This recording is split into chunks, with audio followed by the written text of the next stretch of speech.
কারণ আমার উপরে আল্লাহর হুকুম নাকি ফরজ। এখন আমার আমল ধরা হবে, পাপ করলে লিখা হবে, পুণ্য করলেও লিখা হবে। এই জন্য আল্লাহ পাক ফিরিস্তা আর আমল নামা পাঠান। তার উপরে আমল ফরজ হওয়ার পরে কোনো ব্যক্তি এক ওয়াক্ত নামাজ বিনা কারণে ছেড়ে দিল, আল্লাহর সঙ্গে নাফরমানি হলো কিনা? নামাজ দিয়ে বললাম আর কি, অনেক ধরনের পাপ আছে, নামাজটাই বেশিরভাগ আমরা ছাড়ি। তো এই নামাজ ছেড়ে দিলাম, তখন তার উপরে সে কি হয়ে গেল? আল্লাহ নাফরমান হয়ে গেল। তো নাফরমানকে কি আল্লাহ ভালোবাসে? সে যখন গুনাহ করেছে তখন গুনার কালি তার কলবে গিয়ে দাঁড়ায় গেছে, কলকে নাপাক করে ফেলেছে। আল্লাহ পাক কি করে? এই যে আশরাফুল মাখলুকাত, এই আশরাফুল মাখলুকাত কে আল্লাহ পাক কোথায় সেট করে দিয়েছেন? যখন আসমানে ছিলেন, প্রত্যেকটা মানুষের রূহ, রূহটা কিন্তু সৃষ্টি, নফস মানে আমি সৃষ্টি না। আমি হচ্ছে আল্লাহ জাতি সিফাতের নেগেটিভ অবস্থা। এইটাকে আল্লাহ পাক নূর দিয়ে আটকায় দিয়েছেন, চুক্কা আকার জগতে ফিগারে দাঁড়ায় গেছে, ওইটা দেখা যায় না। এটার নাম হচ্ছে রূহ। রুহর ভিতরে আছে নফস। এই রুহ নিয়ে নফস কিন্তু বিভিন্ন জায়গায় ঘোরাফেরা করতো আসমানে। যখন সে দুনিয়া বাড়ানোর সময় হয়ে গেল, তাকে মায়ের পেটে বডি তৈরি করে ওই রুহুকে মায়ের পেটে কলবের গভীরে সপ্তম স্তরে আল্লাহ পাক সেট করে দিয়েছেন। কোন জায়গায় দিয়েছেন? সর্বোচ্চ স্তর, সম্মানিত স্তর, সেটার নাম হচ্ছে নাফসির মাকাম। এই কলবের ভিতরে 7টা স্তর আছে। প্রথম তলায় পিয়নরা বসে, দ্বিতীয় তলায় কিরানিরা বসে, তৃতীয় তলায় সেকেন্ড অফিসারের জায়গা, চতুর্থ তলায় ফুল অফিসারের জায়গা। এইভাবে আস্তে আস্তে আস্তে আস্তে গ্রেড হয়ে হয়ে ভাগ হয়েছে না?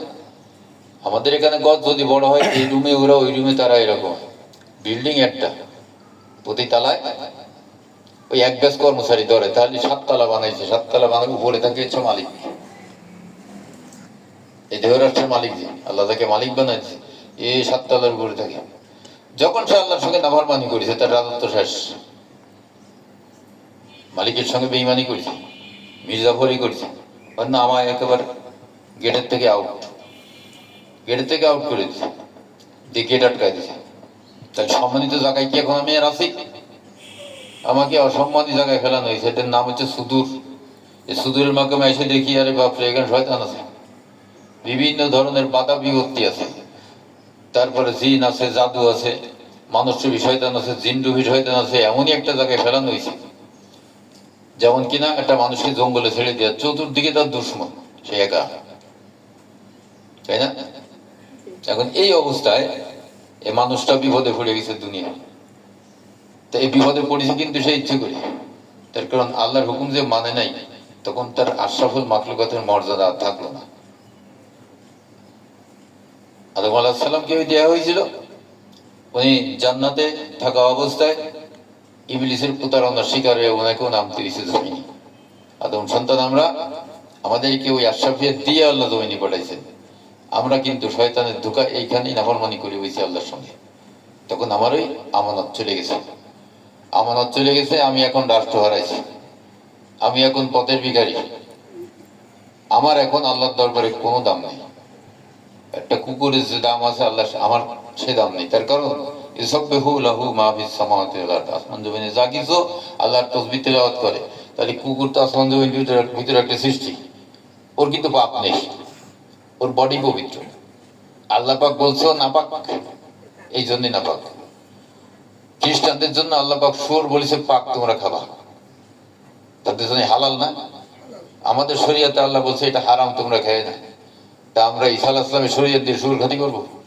আমরা যে শরীয়তে মোহাম্মদ দিতে আছে, এখন আমাদের কাছে হারাম, কিন্তু ওরা কথা ছিল যে ইসলাম কবুল করে নেবে, আখেরি জামান নবী আসবে।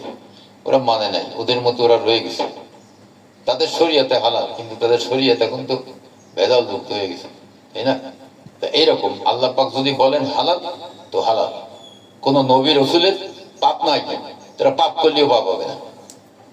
বাইন মাসের মতো যত কাদার ভিতরে ঢুকুক না, কিন্তু মাথা ধরে টান দিলে পরিষ্কার, গায়ে কোনো কাদা থাকবে না, পরিষ্কার। তা নবী রসুলকে এমন জিনিস দিয়ে সৃষ্টি করা হয়েছে যে যাতে পাপ স্পর্শ করে না, পাপ তো টাচই করে না। কত সুন্দর না? পাপ কাজই করে না তাদের। এই জন্য কোনো নবী রাসূল সৃষ্টি জগতে এসে, কোনো নবী রাসূল সৃষ্টি জগতে এসে কাফিরদের কাছে বশ্যতা স্বীকার করে কাফির হয়ে যান, জীবন দিয়ে দিয়েছেন, শহীদ হয়ে গেছেন, কিন্তু কোনো বাতিল শক্তির কাছে মাথা নত করেননি। কেন করেননি? ওনাদের সৃষ্টি মেটালি ভিন্ন। প্রত্যেকটা নবী রাসূল নূর দ্বারা তৈরি, তাদের ভিতরে বাতিল ঢুকার কোনো সুযোগ নেই। লাইট জ্বালালে অন্ধকার করে থাকে থাকে না, তো অন্য হচ্ছে আলো, এটা বাতিল শক্তি, এদের কিছু করতে পারবে না, এদেরকে পরাভূত করে নিজের দলভুক্ত করতে পারবে না, জীবন দিয়ে দেবে। তো এরকম একটা ব্যাপার। তা আমরা কি করি? বাতিলের কাছে মাথা নত করি, করে আমরা পাপ করে বসি নিজের স্বার্থ সিদ্ধির জন্য।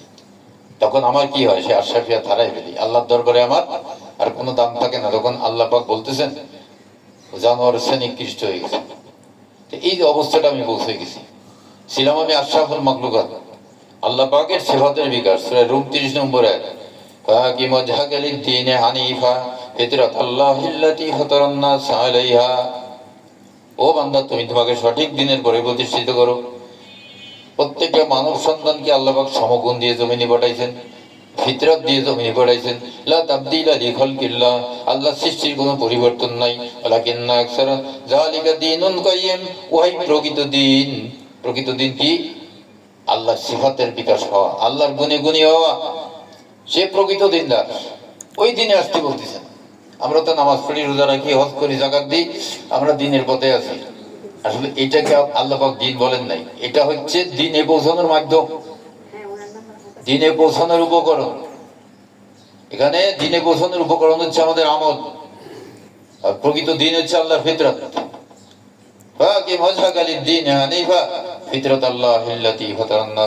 যখন আমি বহিষ্কৃত হয়েছি, আমি যখন ছিলাম প্রকৃত দিনদার, আমার কাছে সেবাত ছিল, আল্লাহর গুণ ছিল, আমি তখন ছিলাম কোথায়? কথা না বলি, জমিনে পাঠাইছিলেন, আমাদেরকে সেট করে দিয়েছিলেন এই দেহের ভিতরে, কল্পের গভীরে সপ্তম স্তরে নাফসির মাকামে, সম্মানিত স্তর, আর সকল মাখলুকাতের মর্যাদার সম্পন্ন লোকের স্তর হচ্ছে এটা। যখন আমি গুনাহ করেছি, ওইখান থেকে আমাকে বহিষ্কার করা হয়েছে, যে এক স্তর নামায় দিয়ে হয়েছে। দুনিয়ার মানুষ কি করে? তো প্রমোশন না দিয়ে ড্যামেশন করে দিল। সে ছিল দারোগা, বানাই দিল সিপাই, শাস্তি, বেতন কমায় দিল। কিন্তু ওইখানে ওই সিস্টেম নেই, আউট, তুমি এখন অযোগ্য। এই দেহ রাষ্ট্র এখন আর তোমার কাছে ছেড়ে দেওয়া যায় না, বাইর করে দিল। বাইর করে দিয়ে কি করলো? খতামাল্লাহু আলা কুলুবিহিম, তার কলবে সিল মেরে দেওয়া হলো। কিসের কারণে? গুনার কারণে। তাহলে যখন মানুষ গুনাহ করে, তখন তার কলবে সিল মেরে দেওয়া হয়, কলবকে বন্ধ করে দেওয়া, কলবের গেট বন্ধ করে দেওয়া হয়। একেবারে খতামাল্লাহু আলা কুলুবিহিম, এই কাজটা করে কার জন্য? গুনাহগারের জন্য। পক্ষান্তরে এই ব্যক্তি কোথায় চলে গেছে? তার আশরাফিয়া ধারায় সে শয়তানের ধোঁকায় পড়ে সে কোথায় গেছে?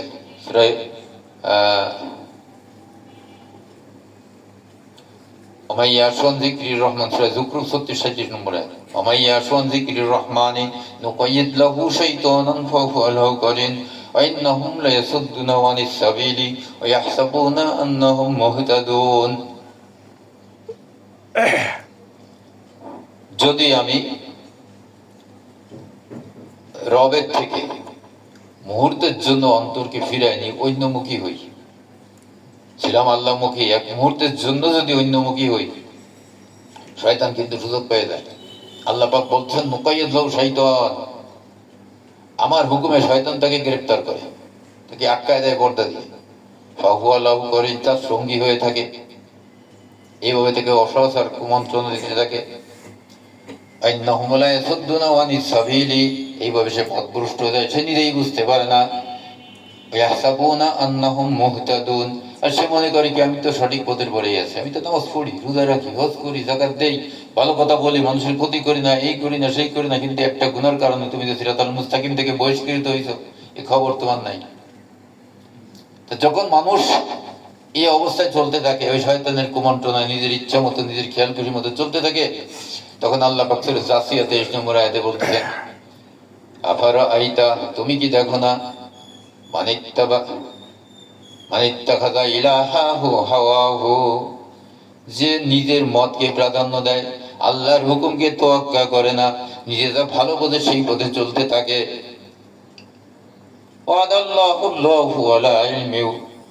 আল্লাহর সঙ্গে নাফরমানি করার ফল তার কল্প থেকে, তার এলেম থেকে নূর তুলে নেওয়া হয়, এলেমকে ভ্রষ্ট করে দেওয়া হয়।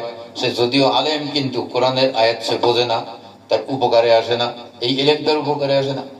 এরকম আমাদের সমাজে বহু লোক আছে, অনেক বড় বড় আলেম, কিন্তু কোরআনের যে সঠিক জ্ঞান গভীরতা নেই তাদের ভিতরে। না থাকার কারণে তারা যে পথভ্রষ্ট হয়ে বসে রয়েছে নিজেও বোঝে না, এসব আয়াত তারাও পড়ে, বোঝে না। তার কলবে এবং কানে সিল মেরে দেওয়া হয়। যে কল্প দিয়ে আমরা উপলব্ধি করতাম ওই কল্পে সিল মেরে দেওয়া হয়। যে কান দিয়ে আমরা ফেরেশতাদের কথা শুনতাম ওই কান দিয়ে সিল মেরে দেওয়া হয়। তার অন্তর্দৃষ্টির সামনে পর্দা দিয়ে দেওয়া হয়। তাহলে আগে ফেরেশতা দেখতাম, এখন আর দেখতে পাবো না। আগে ফেরেশতাদের কথা শুনতে পাবো না, এখন আর শুনতে পাবো না। আগে ফেরেশতাদের কথা শুনে ভিতরে সুখ দুঃখ উপলব্ধি করতাম, এখন আর সে উপলব্ধি ক্ষমতা আমাদের নাই। তাহলে খতামাল্লাহু আলা কুলুবিহিম ওয়া আলা সামইহিম ওয়া আলা আবসারিহিম গিশাওয়া, এই চারটি জায়গায় তার অভিশাপ নেমে আসে।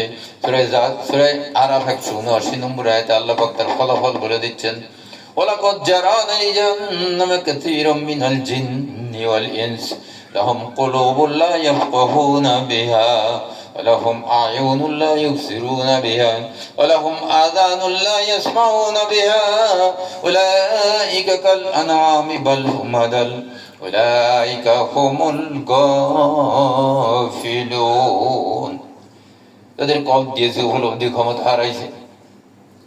ওই যে উপলব্ধি ক্ষমতা, ফেরেশতাদের সাথে কথা বলতো, সুখ দুঃখ অনুভব করতো, ওইটা এখন আমরা বুঝবো না। এখন দুনিয়াবি কোনো সিস্টেম আছে নাকি এটা বোঝা, সেটা দেখতে, তাও আল্লাহ পাক দুনিয়ায় দিয়ে দিছেন। আসমান জমিনে যা কিছু আমি মাওলার তাসবিহ তাহলিল করে। আমার দেহের ভিতর, আমার এই দেহ হচ্ছে সৃষ্টি জগতের একটা সৃষ্টি, এও তাসবিহ তাহলিল করে। তাই যদি হয়, আল্লাহর কথা যদি সত্য, আমি ডাইনাতে শাহাদাত আঙ্গুলটার দিকে খেয়াল করে দেখি তাসবিহ করে কিনা। দেখা যায় তাসবিহ করে না, সমান সমান। তখন বুঝতে হবে আমার সত্য উপলব্ধি ক্ষমতা নাই, আমার কলবে সিল মারা। আমি এখন ফেরেশতা দেখতে পাই না, আমার অন্তর্দৃষ্টিতে পর্দা দিয়া। আমি তাদের কথা শুনতে পাই না, আমার অন্তরকর্ণে সিল মারা। উলাইকা কাল আনআমি বাল হুম আদাল, এই সমস্ত লোক সম্পর্কে আল্লাহ পাক বলতেছে যে জানোয়ারের চেয়ে নিকৃষ্ট। উলাইকা হুমুল গাফিলুন, এই সত্যভ্রষ্ট সম্প্রদায়, সত্য থেকে এরা বহু দূরে চলে গেছে। এই ধরনের মানুষ এবং জিন যারা দুনিয়াতে আছে, তাদেরকে আমি রিজিক দিয়ে প্রতিপালন করতেছি, তাদের দিয়ে আমি জাহান্নাম পূর্ণ করব। তাদের তকদিরে, তাদের কপালে আমি জাহান্নাম লিখে দিলাম, কাফির লিখে দিলাম। তাহলে এখন আমার জায়গা কোথায়? জাহান্নামে। এই অবস্থায় আমি চলে গেছি না বুঝার কারণে। শয়তান আমাকে গ্রেফতার করে পর্যন্ত নিয়ে গেছে। এখন আমাকে কে বাঁচাবে? আমি তো পথ চিনি না, রাস্তা চিনি না। কি করলে আমি বাঁচতে পারবো? কি করলে আমি আবার আমার ওই হারানো সম্পদকে ফিরে পাবো?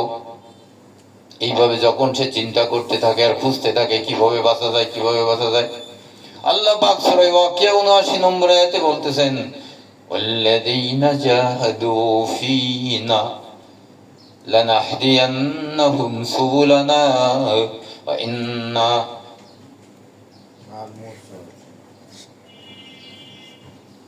লামাআল মুহসিনিন। আল্লাহ পাক বলতেছেন, যে বাঁচার জন্য চেষ্টা করে, আমার দিকে আসার জন্য রাস্তা খোঁজে, আমাকে পাওয়ার জন্য সাধনা করে, চেষ্টা করে, অবশ্যই আমি তাকে আমাকে পাওয়ার রাস্তার সময় দেখিয়ে দিব। আমি আছি মুহসিনদের সঙ্গে। কোরআন খুললে আপনি দেখবেন মুহসিন সৎকর্মপরায়ণশীল, সত্যবাদী, সৎকর্মপরায়ণশীল। আমাদের সে খ্রিস্টানরা ভালো কাজ বেশি করে। আমরা যেরকম কথায় কথা মিথ্যা বলি, পরের হক নষ্ট করি, চুরি ডাকাতি করি, তারা কিন্তু এইগুলো করে না, খুব কম। বরং তাদের ইনকামের একটা অংশ গরিব দেশে তারা রিলিফ স্বরূপ পাঠায় দেয়। ইনকামের এক অংশ তারা কি করে, সৃষ্টির সেবার জন্য গরিব দেশে রিলিফ স্বরূপ পাঠায় দেয়। আর আমাদের দেশেই ধরেন, আমার এক মুসলমান ভাই অ্যাক্সিডেন্ট করে রাস্তার পাশে পড়ে আছে। আমি তাকে দেখে ওভারলুক করে চলে যাচ্ছে, আমার কাজের গতি হয়ে যাবে। এই খবর চলে গেছে মিশনারিতে, খ্রিস্টান মিশনারিতে। ওরা ওইখান থেকে অ্যাম্বুলেন্স নিয়ে চলে এসে সেই রোগীকে তুলে নিয়ে সোজা 250 সেখানে গিয়ে তাকে চিকিৎসা করে সুস্থ করে 15 দিনের চাইল্ড লাইন দিয়ে তার গাড়িতে করে বাড়ি আগায় দিয়েছে। তারা ভালো কাজ করলো না আমরা করলাম? তা ভালো কাজের দিক দিয়ে তারা, ভালো স্বভাবের দিক দিয়ে তারা, তাহলে এখন কি খ্রিস্টানদের অনুসরণ করা যাবে? তারা তো আমাদের সে ভালো কাজ করে, সৎকর্ম পরায়ণশীল তারা, তাহলে সেটা কেন করা যাবে না? তারা দিনের পথে নাই। যারা দিনের পথে নাই তাদের কোনো আমল আল্লাহর দরবারে গ্রহণযোগ্য না। এই মহসিন অর্থ সৎকর্ম পরায়ণশীল, মহসিন অর্থ সত্যবাদী, এই কথা না। এই কথা কিন্তু যদি আমি আপনি বিশ্বাস করি, জীবনেও কিন্তু মহসিন খুঁজে পাওয়া যাবে না। কিছু কিছু আয়াতের অর্থ আল্লাহ পাক কোরআনে দিয়ে দিয়েছেন। কোরআনের আয়াতের অর্থ কোরআনে আছে, সেই কোরআনের আয়াতের অর্থ কোরআন থেকে বুঝতে হবে। আল্লাহ পাক যা বলেছেন ওই বুঝ যদি আমরা গ্রহণ করি, আমরা পথভ্রষ্ট হব না। তাহলে মহসিন কি? সূরা বাকারা 112 নম্বর আয়াত, বালা মা আসলামা ওয়াজহাহু লিল্লাহি ওয়া হুয়া মুহসিন ফালাহু আজরুন ইনদা রাব্বিহিম ওয়ালা খাউফুন আলাইহিম ওয়ালা হুম ইয়াহজানুন। যে ব্যক্তি নফসকে পবিত্র করে, নফস পবিত্র কিসে হয়? আত্মশুদ্ধি লাভ কিসে হয়? আল্লাহর সেবত যখন নফস গ্রহণ করে, তার থেকে কুরিপুর স্বভাব দূর হয়ে যায়, সে তখন সব স্বভাবের অধিকারী হয়ে যায়, আল্লাহর সেবতের বিকাশ হয়। ওই ব্যক্তিকে আল্লাহ পাক কবুল করে নেন। যখন সে আল্লাহর কাছে নফসকে সমর্পণ করে, আল্লাহ পাক তার নফসকে কবুল করে নিয়ে তাকে অভয় দান করেন। লা খাউফুন আলাইহিম ওয়ালা হুম ইয়াহজানুন, বান্দারে তোমার কোনো ভয় নাই, কোনো চিন্তা নাই। আল্লাহ পাক থেকে অভয় দান করেন। এই অভয় যিনি, আল্লাহর পক্ষ থেকে যিনি অভয় পান, আল্লাহর পক্ষ থেকে যিনি এহসান পান, ওই এহসান প্রাপ্ত ব্যক্তির নাম হচ্ছে মহসিন। তাহলে ওইখানে বলা হয়েছে সৎকর্ম পরায়ণশীল সত্যবাদী। আমরা বিশ্লেষণ করে দেখলাম এই সৎকর্ম পরায়ণশীল সত্যবাদী দুনিয়াতে খুঁজলে যাদের পাওয়া যায়, তারা কিন্তু তাদেরই অনুসরণ করা কোরআনের হুকুমে জায়েজ নেই। তাহলে আমরা কি করলাম? কোরআন দিয়ে বিশ্লেষণ করে দেখা গেল যে ব্যক্তি আত্মশুদ্ধি লাভ করেছে, আল্লাহর সেবাদের বিকাশ হয়েছে, ওই ব্যক্তি হচ্ছেন মহসিন। ওই মহসিন খুঁজে আমাদের বের করতে হবে। ইন্নাল্লাহা মাআল মুহসিনিন ওয়া ইন্নাল্লাহা লামাআল মুহসিনিন, নিশ্চয়ই মহসিনদের সঙ্গে আল্লাহ আছেন। ওই ব্যক্তির কাছে গেলে তার পরামর্শ নিয়ে আমি যদি চলে, সূরা মায়েদা 35 নম্বর আয়াতে আল্লাহ পাক বলতেছেন, ইয়া আইয়ুহাল্লাযীনা আমানু তাকুল্লাহ ওয়াবতাগু ইলাইহিল ওয়াসিলা ওয়াজাহিদু ফি সাবিলিহি লাআল্লাকুম তুফলিহুন। হে ঈমানদারেরা, আল্লাহকে ভয় করো। আর একজন খাঁটি মানুষ, সত্য মানুষ, যিনি আমল করে নিজেকে শুদ্ধি লাভ করেছেন, খাঁটিত্ব লাভ করেছেন, ওই একজন খাঁটি মানুষ পথ প্রদর্শক হিসাবে তুমি গ্রহণ করো, মহসিন হিসাবে মহসিনকে পথ প্রদর্শক হিসাবে গ্রহণ করো। উনি যেভাবে এই রাস্তায় আমল করে সফলতা লাভ করেছেন, ওনার সাজেশনে তুমি চলো, তুমিও সফলতা লাভ করতে পারবে। আল্লাহ পাক বললেন মহসিনের কাছে যাওয়ার জন্য। মুফাসসিরিন কিরাম বলতেছেন সৎকর্ম পরায়ণশীল সত্যবাদীর কাছে যাওয়ার জন্য। এখন কোন দিকে যাই? মুফাসসিরিন কিরামের কথা শুনবো না আল্লাহর কথা শুনবো? কোনটা শোনা উচিত? তাফসিরে রয়েছে ওই, ইউসুফ সাহেব ব্যাখ্যা করতেছে এই, তো তাফসিরের পরিপূর্ণ উল্টো। উনি কি মুফাসসিরের চেয়ে বড় আলেম হয়ে গেছে নাকি? সেরকম কথা না। কথা হচ্ছে আল্লাহ পাক যদি একটা আয়াত কাউকে বুঝ দেয়, তার কাছ থেকে বুঝতে হবে। একটা আয়াত যদি কারোর কাছে বুঝতে আল্লাহ, সে তার কাছ থেকে একটা বুঝতে হবে। যেমন ওইখানে মহসিন মানে সৎকর্ম পরায়ণশীল সত্যবাদী পাইলাম তাফসিরে, কিন্তু আল্লাহ বলতেন সে মহসিন মানে যারা আত্মশুদ্ধি লাভ করেছে, খাঁটি হয়েছে, তাকে আল্লাহ পাক যখন কবুল করে তার উপরে এহসান করেন। এহসান কি? লা খাউফুন আলাইহিম ওয়া হুম ইয়াহজানুন, বান্দা তোমার কোনো ভয় নেই, কোনো চিন্তা নেই। যেমন আমাদের খুলনা শহরের ডিসি সাহেব গাড়ি ফ্রি, বাড়ি ফ্রি, সিঙ্গাপুরের টিকিট ফ্রি, তার বাবরসি ফ্রি, তার মেডিকেল ফ্রি, তার ছেলে মেয়ের পড়ার খরচ ফ্রি, বেতন ৬০,০০০। তাহলে এই যে এত কিছু এহসান করেছেন সরকার তার উপরে, উনি হয়েছেন মহসিন, সরকারের কাছে এহসান প্রাপ্ত। কথা বোঝা গেল? আল্লাহ পাক যদি এরকম কাউকে এহসান করেন, অভয় দেন, সে হইল মহসিন। তে অভয় কাকে দেন? বালা মান আসলামা ওয়াজহাহু লিল্লাহ, যে ব্যক্তি আত্মাকে পবিত্র করে আল্লাহর কাছে সমর্পণ করে, ওই ব্যক্তির আত্মাকে কবুল করে নিয়ে, নফসকে কবুল করে নিয়ে আল্লাহ পাক থেকে অভয় দেন। তাহলে এখানে কিন্তু রূহকে কবুল করা বলা হয়নি, দেহকে কবুল করা বলা হয়নি। নফস মানে আমি যখন পরিশুদ্ধি লাভ করি, এই আমাকে আল্লাহ কবুল করে নেন। কোথায় কবুল করে নেন, কিভাবে নেন, এই কথাগুলো অনেক ব্যাপক। সবকের আরো সামনে না গেলে এই কথাগুলো বোঝা যাবে না। এই কথাগুলো হাকিকতের কথা আসবে পরে, ব্যাপক কথা, এটা বোঝা যাবে না। এখন আমরা কতটুকু বুঝবো, মহসেন পর্যন্ত বুঝবো। মহসেন হচ্ছে মারেফত, তার পরিচয়, তাই না? মহসেন হচ্ছে মারেফত, এটা ব্যক্তির পরিচয়। তার পরিচয় কি? সে আত্মশুদ্ধি লাভ করেছেন, খাঁটি মানুষ হয়েছেন, তাই না? সাদিকিনের দলভুক্ত হয়েছেন। কোন মাস সাদিকিন কোরআনে আছে, কোন মাস সাদিকিন, সিদ্দিকের বহু বচন সাদিকিন। এই সিদ্দিক কেমনে হয়? সত্য পবিত্র প্রেম তিনের সমন্বয় সিদ্দিক হয়। যে ব্যক্তি আল্লাহ আল্লাহ রসুলের মহব্বত অন্তরে নিয়ে সত্যের সাধনা করে যে নিজেকে খাঁটি বানাইছেন, পবিত্র বানাইছেন, ওই ব্যক্তির নাম হচ্ছে সিদ্দিক। বুঝা গেল? সত্য পবিত্র প্রেম তিনের সমন্বয় সিদ্দিক। তাফসীরে পাবেন সিদ্দিক মানে সত্য সেবী, যে সত্য কথা বলে, সৎ পরায়ণ, তাকে বলে সিদ্দিক বলে। আসলে তা না, যে নিজেকে খাঁটি বানাইছে, যে নির্ভেজাল হয়েছে, তাকে বলে সিদ্দিক। তাহলে তাফসীরের সঙ্গে এটা মিলতেছে না। এখন তাফসীর যিনি লিখেছেন, তিনার যদি 3 স্তরের জ্ঞান না থাকে, তাফসীর কিন্তু সঠিক হবে না। 3 স্তরের জ্ঞান কি? সূরা বাকারা 151 নম্বর আয়াত, কামা আরসালনা ফীকুম রাসূলাম মিনকুম ইয়াতলু আলাইকুম আয়াতিনা, তোমাদের ভিতর থেকে তোমাদের কাছে রাসূল পাঠালাম, আয়াত নাযিল করে তেলাওয়াত করবেন, অর্থ করবেন, ব্যাখ্যা করবেন, বিশ্লেষণ করবেন, তোমাদের বোঝাবেন। যারা বলতে আসো, শুনতে আসো, তাদের উপরে হুকুম কি? ইযা কুরিয়াল কুরআন ফাসতামিউ ওয়ানসিতু লাআল্লাকুম তুরহামুন। যখন কোরআন থেকে তাফসীর, ব্যাখ্যা, বিশ্লেষণ করা হয়, কোরআনের নসিহত করা হয়, তোমরা চুপ করে মহব্বতের সঙ্গে মনোযোগ সহকারে শোনো, তাহলে তোমরা আল্লাহর রহম পেয়ে যাবে। যখন রহমতের বৃষ্টি তার উপরে বর্ষিত হতে থাকবে, তোর অন্তর নরম হবে, চোখে পানি আসবে। ওই ব্যক্তি যখন আল্লাহর হুকুম মানবে, হুকুম মেনে যখন মহব্বতের সাথে মনোযোগ সহকারে শুনতে থাকবে, তার ভিতরে বুঝ আসবে, বুঝের মাধ্যমে পয়দা হবে বিশ্বাস, বিশ্বাসে পয়দা হবে ভক্তি, ভক্তিতে আসবে মহব্বত। যখন তার অন্তরে মহব্বত আসবে, তখন সে আমল করতে চাইবে। আল্লাহ পাক বলছেন, এখনই তোমার জন্য আমল না, আমার রাসূল তোমাকে যাক্কি করবেন, তোমার কল্পে পবিত্র করবেন। ওই সাক্ষী কোন রাসূল তোমার কল্পে পবিত্র করবেন, কারণ অপবিত্র কল্প নিয়ে যদি তুমি আমল করো, সেটা তওবা 125 নম্বর আয়াতে আল্লাহ বলতেছেন, وَأَمَّا الَّذِينَ فِي قُلُوبِهِم مَّرَضٌ فَزَادَتْهُمْ رِجْسًا إِلَى رِجْسِهِمْ وَمَاتُوا وَهُمْ كَافِرُونَ। যে ব্যক্তির কল্প অপবিত্র, যে ব্যক্তির কল্পে সিল মারা, সে গুনাহগার, তার কল্প অপবিত্র, মুর্দা। এই ব্যক্তি যত নেক আমল করবে, তার সমস্ত নেক আমলগুলি গুনাহে পরিণত হয়ে, গুনার কালি হয়ে, ওই কলবের গুনার কালির সঙ্গে আরো কালি বাড়িয়ে দিবে। যদিও সে নামাজ পড়েছে, হয়ে যাবে গুনাহ। যদিও সে থাকে রোজা, হয়ে যাবে গুনাহ। যদিও সে হজ করেছে, হয়ে যাবে গুনাহ। যদিও সে যাকাত দেয়, হয়ে যাবে গুনাহ। যদিও সে পর্দা করে, হয়ে যাবে গুনাহ। সমস্ত নেক আমল সে আশা করে নেক আমল করেছে, নেকি ভাবে জান্নাতে যাবে, কিন্তু তার কোনো আমল কবুল হচ্ছে না। আল্লাহ পাক থেকে বলছেন কলবকে পবিত্র করে আমল করতে। সে কলবকে পবিত্র না করে আমল করা শুরু করেছে।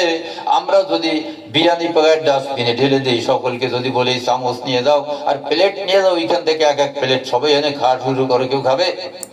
তার কারণ ডাস্টবিন একটা নাপাক জায়গা, দুর্গন্ধ যায়, দুর্গন্ধযুক্ত, পচা। এই ডাস্টবিনে যদি কেউ বিরিয়ানি ফেললে যেমন খায় না, যখন কোন মানুষ গুনাহ করে, তার কল্পটা এরকম ডাস্টবিনের চাইও খারাপ হয়ে যায়। এমন খারাপ হয়, এই কল্পটাকে জাহান্নামে নেয়ার জন্য যথেষ্ট।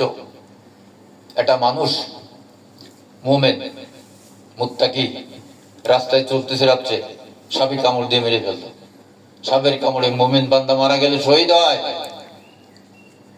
আর কল্পকে অপবিত্র রেখে যদি কোনো আবেদ মারা যায়, মুত্তাকি মারা যায়, সে কিন্তু কাফির অবস্থায় কবর যায়। এখন এলেম শিক্ষা করা কত জরুরি, বুঝতে পেরেছি? মুত্তাকি কাকে বলে, মুমিন কাকে বলে জানতে হবে। যে ব্যক্তির কল্প জিন্দা, সূরা আনফাল 2 নম্বরে আয়াতে আল্লাহ বলতেছেন, ইন্নামাল মুমিনুন আল্লাযীনা ইযা যুকিরাল্লাহ ওয়াজিলাত কুলুবুহুম। ওরাই প্রকৃত ঈমানদার, আল্লাহর নাম স্মরণ করলে তাদের কল্প আল্লাহ আল্লাহ জিকির করে দুলতে থাকে, এরা প্রকৃত ঈমানদার। তো এই প্রকৃত ঈমানদার যিনি, তাকে যদি সাপে কামড়ায় মারে, অ্যাক্সিডেন্টে মরে, সে শহীদি দরজা পাবে। আর এই কল্পে জিন্না না করে, মুমিন না হয়ে, যদি কেউ মুত্তাকি হয়ে থাকে, আল্লাহকে ভয় করে, হুকুম মেনে চলে, নিষেধ থেকে দূরে থাকে, নামাজ রোজা হজ যাকাত সবই করে, চিল্লাও দিছে, জীবন চিল্লা, জীবনকে একেবারে আল্লাহর রাস্তায় অক্ষ করে দিছে, কিন্তু মোমেন হয় নাই। ওই ব্যক্তি যত নেক আমল করবে সব গুনাহে পরিণত হবে, আর মৃত্যু হবে কাফির অবস্থায়। তাহলে এলেম শিক্ষা কত ফরজ! শুধু এলেম শিখলি তো হবে না, এলেমের স্তর জানতে হবে, কোন স্তরে যে আমার এই ব্যাখ্যা মিলবে সেই স্তরে গিয়ে আমার মিলাতে হবে। তাহলে আল্লাহ পাক বলতেছেন আমার রাসূল তোমার কলকে পবিত্র করবেন, ওয়াল্লিমুকুমুল কিতাব, এরপরে রাসূল তোমাকে কোরআন শিক্ষা দেবেন।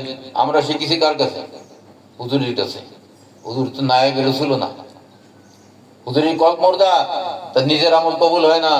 উনি একজন মাস্টার বিদ্যা, তার থেকে আমরা আরবি শিখেছি, কিন্তু আমরা তার থেকে কোরআনের নূর বা কোরআনের হাকিকত পাইনি, মারেফত পাইনি। কথা বোঝা গেল? আমরা শুধু আরবি বিদ্যা শিখেছি, বিদ্যা শিখে পিএইচডি লাভ করেছি মদিনা ভার্সিটির থেকে, আমার কলব কিন্তু মুর্দা। আমার জন্য যে শর্ত, ওই রিকশাওয়ালার জন্য একই শর্ত, আম্মাল্লাযীনা ফি কুলুবিহিম মারাদুন, যার কলব অপবিত্র, যার কলবে সিল মারা, সে রিকশাওয়ালা হোক আর মুফতি সাহেব হোক আর পিএইচডি ডিগ্রিধারী হোক, মৃত্যু হবে কাফির অবস্থায়, সমস্ত নেক আমল গুনাহে পরিণত হবে। তাহলে এখানে কোরআনকে বুঝে পড়তে হবে না, কোরআন শিক্ষা দেবেন আল্লাহর রাসূল। আমরা কোরআন শিখি বিদ্বানের কাছে, আলেমের কাছে। আল্লাহর রাসূল এই কোরআন শিক্ষা দেয় আর বিদ্বানের শিক্ষা দিয়ে এক কথা না। বিদ্বান ভাড়া শিক্ষা দেয়, আর রাসূল শিক্ষা দেয় কোরআনের শরীয়ত মারেফত হাকিকত। রাসূল কোরআন শিক্ষা দেবেন, এরপরে কোরআনের ভিতর যে মারেফত আছে, পরিচিতি আছে, পরিচয় আছে, এইটা শিক্ষা দেবেন। আর কি শিক্ষা দেবেন? ওয়াল্লিমুকুম মা লাম তাকুনু তা'লামুন, ওই জ্ঞান শিক্ষা দেবেন যা তোমরা জানতে না, হাকিকত। যেমন পানি খাইলে তৃষ্ণা মেটে, পানি খেলে কি হয়? তৃষ্ণা মেটে, বইতে পড়েছি। পানি তো বইতে আমার সিনায় দেয়, কোন পানি খাইলে তৃষ্ণা মেটে, কোন পানি চুবেও, কোন পানি দূষিত, এটা বই কি আমার সিনায় দিতে পারবে? পারবে না। তাহলে এই পানি খেলে তৃষ্ণা মেটে, যারা পানি খায় তাদের কাছে জিজ্ঞেস করতে, ভাই পানি খেলে তৃষ্ণা মেটে শুনেছি, আমার তো বিভসা লাগছে, কোন পানি খাওয়া যাবে? এখান থেকে ওই সোজা নেমে যাওয়া রাস্তায়, যে বাম দিকে যাই দেখো খালের পাড়ে সাবমার্সিবল লাগানো আছে, ওই তো মহিলারা পানি নিচ্ছে কলস ভরে ভরে, ওই পানি নিচ্ছে খাওয়ার পানি। নেমে চলে গেলাম, যাই দেখি সত্যি মহিলারা কলস ভরে ভরে পানি নিচ্ছে। এখন জিজ্ঞেস করলাম, মা এই পানি কি খাওয়া যাবে? বলে এই পানি তো আমরা খাই, এটা খাওয়ার পানি। পাইলাম কি পরিচয়, এটা সুপেয় পানি, পাশে আছে খাল, এটা দূষিত পানি, দুইটা পানি। আপনি যদি ড্রেনের পানি দিয়ে, পরিষ্কার পানি থেকে পানি দিয়ে আপনার জামা কাপড় সাফ হয়ে যাবে, কিন্তু পাক হবে? হবে না।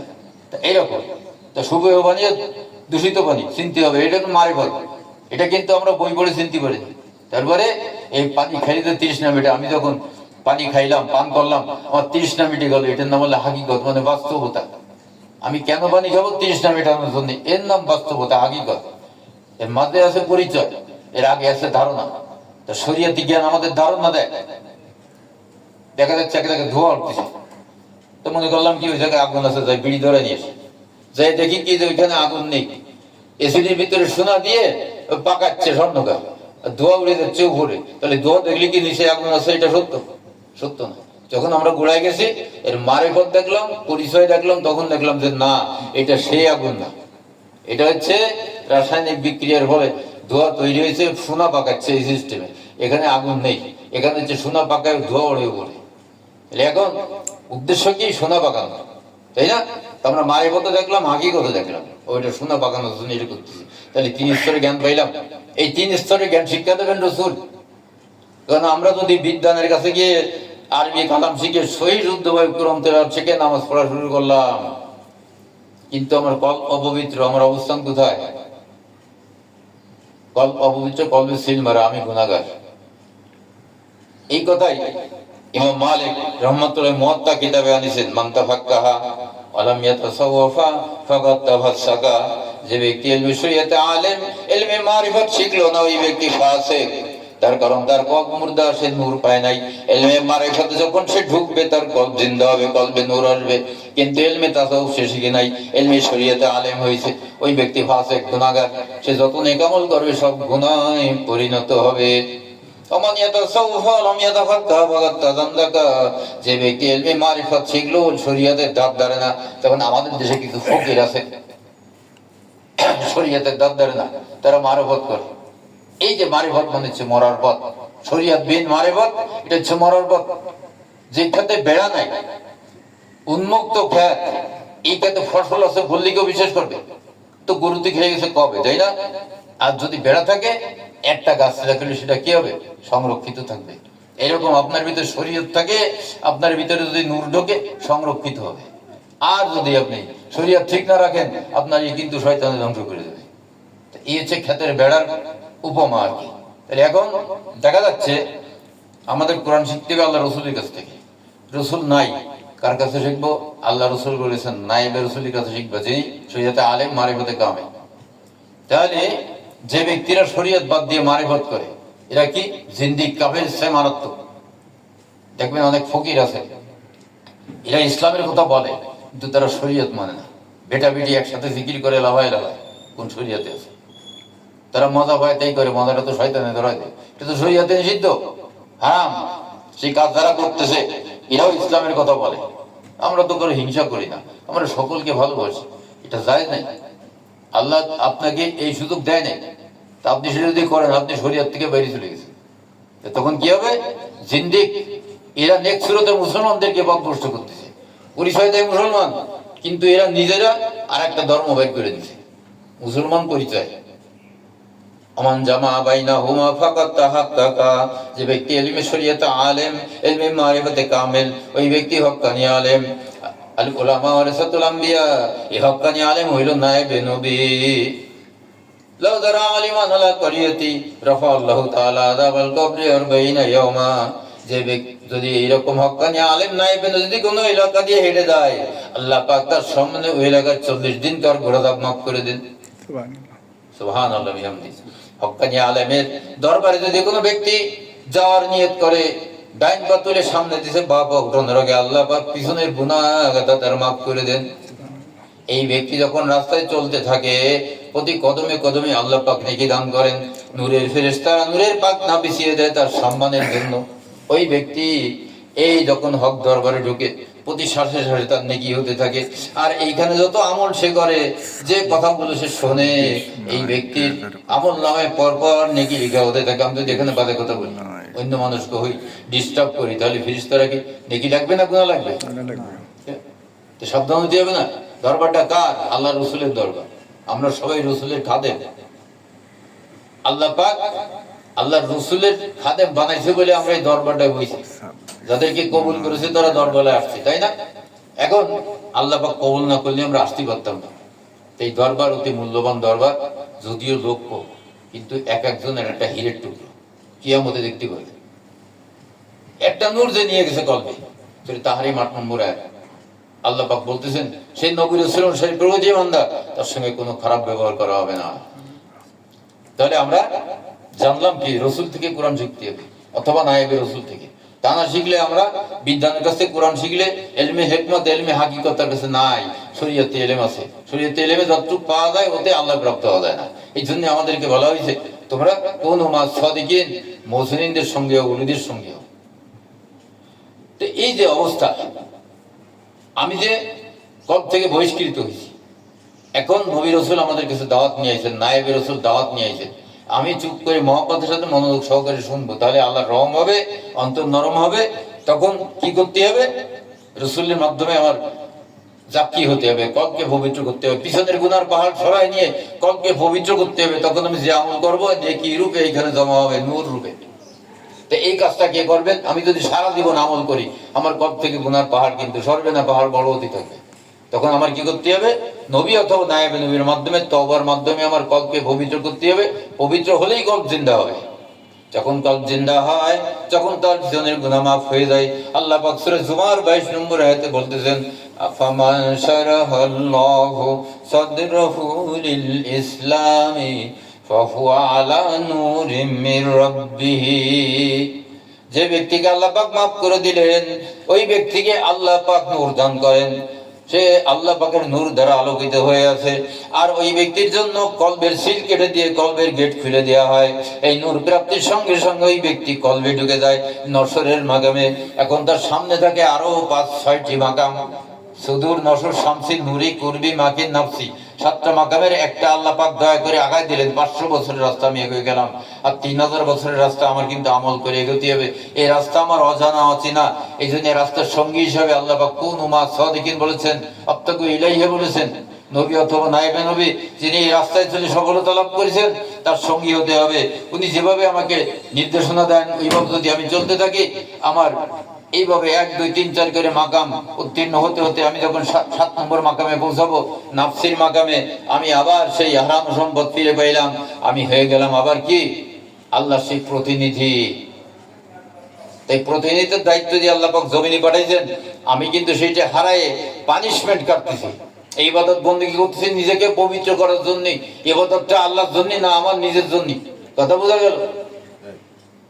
বাচ্চাকে যদি আপনি চকলেট না দেখান, টাকা না দেন, ও কিন্তু পড়বে না। এই পড়া শেষ করে চকলেট দেবো তোরে, লাল চকলেট, ও কিন্তু পড়বে। বুড়ির মুখস্থ করে এলে কবে কি যে দাদি এই যে আমার পড়া হয়ে গেছে, চকলেট দাও, যদি পড়। সে বুড়ি শুনে দিয়ে চকলেট নিয়ে চলে যায়। যখন সে বড় হয়ে যায় তখন কি চকলেটের লোভে পড়ে না যে জীবন গড়ার জন্য পড়ে? আমি লেখাপড়া করলে আমি ভালো একটা চাকরি পাবো, ভালো একটা এই পাবো, তাই না? জীবনটা ভালো চলবে। তো যখন তার ভিতর জ্ঞান চলে আসে তখন সে কিন্তু চকলেটের লোভে পড়ে না। তা আমাদের এইখানে ছোটবেলায় যারা একেবারে বিবাদগামী হয়ে গেছে, তাদের যদি বলি যে আল্লাহ মুখী হও, আল্লাহর দিকে চলো, মানবে না। তখন কি বলতে হবে? এই আল্লাহ পাক 8টা জান্নাত বানিয়ে রাখছে তোর জন্য, যদি আমল করিস, নামাজ পড়ে জান্নাত পাবি, রোজা রাখলে জান্নাত পাবি, হুর গেলে মান পাবি, খাওয়া দাওয়া পাবি। তুই তো বিরিয়ানি পছন্দ করিস, ওখানে ভুনা পাখির কোষ দিয়ে তোর বিরিয়ানি পাকায় খাওয়ানো হবে।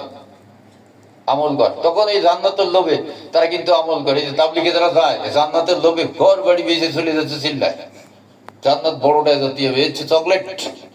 জান্নাত কিন্তু আমাদের জন্য চকলেট।